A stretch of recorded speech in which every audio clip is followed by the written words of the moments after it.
When it comes to pricing yourself online, there's not really a straightforward formula that I can give you guys that you guys can follow, because it really depends on, again, the market that you're working on, your skill, your experience, and also what kind of pricing structure you actually want. Hey guys, and welcome back to my YouTube channel. Now, my goal is at the end of this video is to show you guys how to get started with pricing yourself online as a freelancer. Now, this is a question that I get a lot, so make sure to tune in at the end of this video to find out how you can price yourself even higher once you set your prices. Now, if this is your guys' first time on my channel, my name is Lacaba. I am the virtual ate. I've been working from home since I was 15 years old, and I now run an outsourcing company here in Cebu City. So in 10 years, I went from employee to employer, all by working from home. So if this is something that you guys are interested in, make sure to hit the subscribe button right there so you don't miss any of my videos every Sunday and Thursday on how to work from home. Now, when it comes to pricing yourself online, there's not really an A plus B is equal C formula that I can give you guys.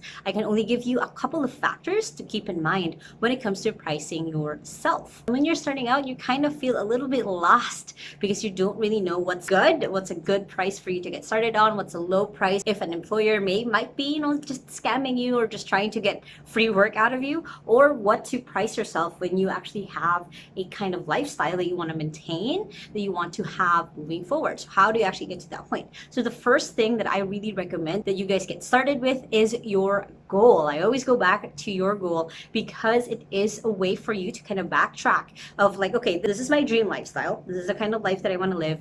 I want to be able to travel internationally 3 to 4 times a year, or I want to be able to just have a house that I could build myself, that I could, buy a lot, get the house built based on the design that I have in my head, or have someone help me out. So it really depends on what goal you want in your life, because then it's so much easier to backtrack. Because if you have a goal of having to travel 4 times a year internationally, live in another country for 1 month, you can't really live on just $5 an hour. You have to charge higher. And if your goal is to have a house, you need to backtrack. Okay, how many years will it take for me to be able to build a house? How much will the monthly spend would be? So you really have to know your future expenses, not just your current expenses, but your future expenses, so you can charge based on that. You also want to look at eventually how many hours a week do you want to be working. If you only want to be working 20 hours a week, spend the rest of it maybe building another side business or doing something else, then that's another factor to put in. Because a lot of the time, our own goals, we might say, okay, I only want to work 20 hours a week, but because of how much you're charging, you end up working 40 hours to maybe even 60 hours a week. So again, going back to your goals. Another thing to consider when it comes to just having your goals first is, what are your current expenses and how much then are you going to build up from that? So let's say, for example, right now your current expenses are about 20,000 pesos. That includes your rent, that includes your electricity, your internet, whatever else it is that you are spending just to also have work. You all have to take that into account. And then what any other expenses that you will be spending as a freelancer, and also just like your own savings. Again, going back to your goal, what is your goal on savings? So you want to, again, have that leeway, have that gap, that any emergencies, anything that happens, all of a sudden you have savings, you have backup money, that even if you lose your job tomorrow or the next week, you're actually safe. So that's another thing to take into account. The next thing you have to consider when it comes to pricing yourself online is your skill. What skill are you bringing in on as a freelancer? If it's a skill that's more a little bit just general, then you can't really price that high yet. But as you get more and more experience, you find a skill, a type of skill that you really like to do, then you can charge higher because it's more specific. So for example, let's say you're starting out just as a writer, you're just a content creator, you don't really have a more specific skill than that. Then you can charge differently if you were a copywriter, someone who actually helps other businesses sell something, a product or a service. And by the way, if you guys want to know more about how to become a writer, you guys can check out this video right here on how to get started as a freelance writer, or click right here to watch that video. But basically, when it comes to just pricing yourself, you have to think of that spectrum of where you're at. Are you more on the general? Are you more in the wide?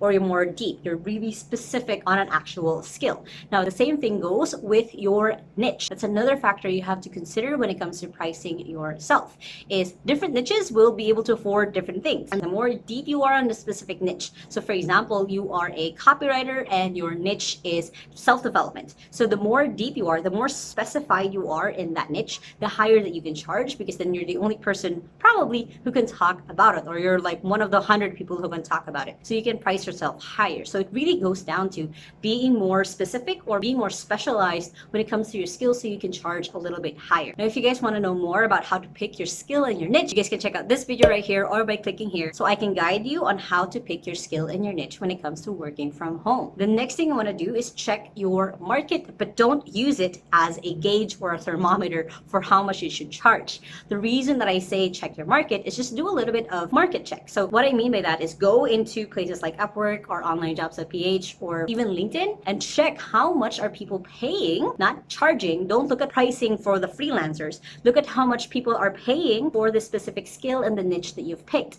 That way you have a good ballpark of how much usually people will pay for this. It's also important to look at what your client can also afford. One way to know how much you can charge right off the bat is ask them, how much is your budget? How much are you able to pay me right now? And you can just say, oh yeah, that. Because if you're not sure, you can start with that because, let's say their budget is, $500 to $1,000 for one copywriting article. And you're like, oh, okay, cool. I'm good with that. It's a good way to just gonna get yourself started. Especially if you don't know how many hours it will take you to do a certain task, how much research you might have to go into looking into it. Asking them outright, checking your market outright is a good place to start. The next thing is then deciding on the type of pricing that you want to do. Now, usually there's about 3 types of pricing that you can do online. The first thing is probably one you've heard a lot about is hourly rate. Now, when it comes to hourly rate, it really depends again to your skill and your niche. So let's say that your skill actually takes 40 hours a week. You have to be working full time, then you can go with hourly. Especially when you're just starting out and again, you don't have a good gauge of how many hours a week it takes you to do a certain task, then you can go with an hourly pricing. This is also a good place to just start it if you are someone who has, again, no idea on the hours, how much to charge. It's a good place to get started. The next thing is to be on a package or project-based pricing. So what I mean by this is basically a fixed pricing based on the scope or how big the project is and how long it might take you. So for example, let's say you are a web developer and you're supposed to create a website for a client. It won't really make sense that you charge hourly because sometimes as you get better and better at it, it's probably going to be faster for you to be able to upload and create a website. But if you have a package or project-based pricing, it's already fixed. Okay, it's going to take me about 2 months to finish everything that you need for your website, to get the website up and running, to get the design in, whatever design that you need for it, and this is going to be my price. That way, you have that flexibility of time to work whenever because you're not locked into hours that they have to be on because it's just a project that you're working on. If it's a package, for example, let's say you're a social media manager and your package is to help set their Facebook, your Instagram up as part of your package, then it's easy for you. Okay, I'm going to charge this much. It's going to take me about a week to finish everything, and this is how much I charge. So then you are again a little bit clearer on what the scope is, how hard or how big, what are the tasks involved in a specific project or package that you have, and you also have again the flexibility of time to be able to choose when you want to work on this. You can prioritize other clients if you're uploading something or you're waiting on something. So it gives you that flexibility. Now the last type of pricing that you can do is retainer pricing. Now I did this last because you can see hourly is kind of like newbie level, and then you can see package and project-based pricing are when you kind of have a handle on how many hours it would take you to finish a certain task. You have more flexibility, and retainer is now moving forward. If you did a project or a package for them, you're going to help them maintain it. You're not anymore going to do the big push. So again, going back to my example of you designed or created a website for someone, you're not going to create a website for them every month.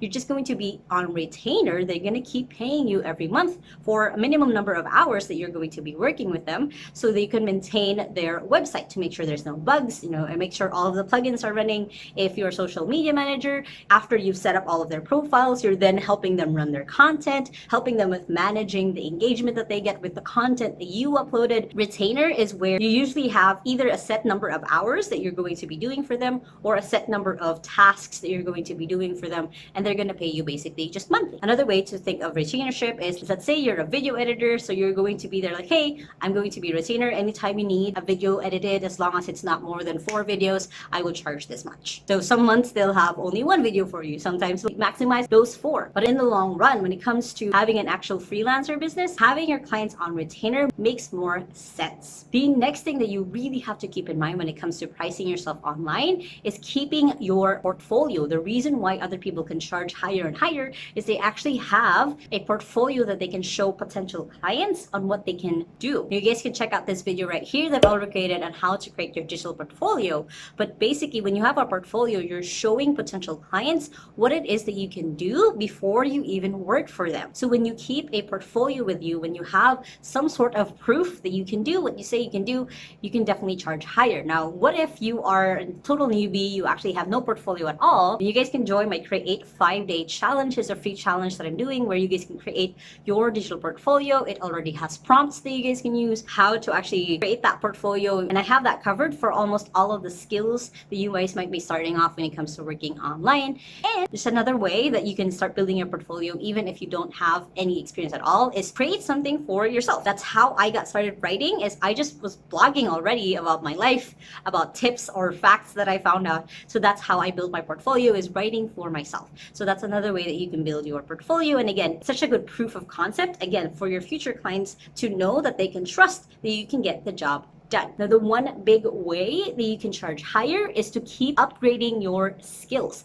As much as possible, try to find courses, find mentors, find ways that you can keep working and practicing your skills so you can get better and better. Because another factor when it comes to pricing yourself is experience, is showing that you have made the mistakes already that usually newbies don't do anymore. It's showing clients that you know what you're doing, that gives them the confidence that, okay, this is going to be worth it to pay higher for this person because they do have the experience to get this done. Again, when it comes to pricing yourself online, there's not really a straightforward formula that I can give you guys that you guys can follow, because it really depends on, again, the market that you're working on, your skill, your experience, and also what kind of pricing structure you actually want. Again, it goes back to your goals. So if you are someone who wants to, again, be kind of having more a stable job, then hourly rate might be for you. If you want to have a more flexible time based on your goals, you want to be flying every other month, then you might want to go to more even just a package or a retainer where you don't have to worry about having to meet a certain number of hours to get the job done. And the one thing that you really have to keep in mind when it comes to pricing yourself online is you can change your price. You don't have to stick to just the one pricing that you started with. You can always charge higher later on, because again, there's a lot of different factors that goes into pricing yourself online. Now, if this video helped you guys in any way about getting more clarity of how you price yourself online, make sure to hit that like button right there so this reaches more people. And of course, make sure to let me know in the comments below if you have any more questions about pricing yourself online. I still do try to reply to every single comment that I get. And if you still haven't, make sure to hit the subscribe button right there so you don't miss any of my videos every Sunday and Thursday on how to work from home. And you guys can check out these other two videos right here to get yourself started on your digital career. And I hope you guys have an awesome day, and remember that small steps matters. And I'll see you in the next video. Bye!